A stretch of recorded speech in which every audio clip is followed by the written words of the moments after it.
In this video, we will learn how to use average function in Google Sheet. This is my Google Sheet. I have some data of student, marks, subject 1, subject 2 and subject 3. I'm going to average of these marks.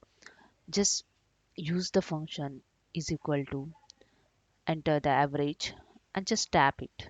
You get the average of these marks. If you want to check it, what range is selected in this function, you just press tab 2.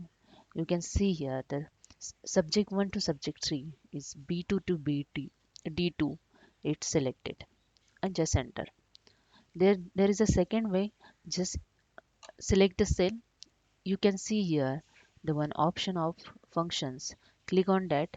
You get here option the average function. Click on that and just select the range those you want and just enter. And if you want to below cells also same formula, just drag it and leave it. That's it. Hope you understand. If you like this, please subscribe my channel. Thank you so much.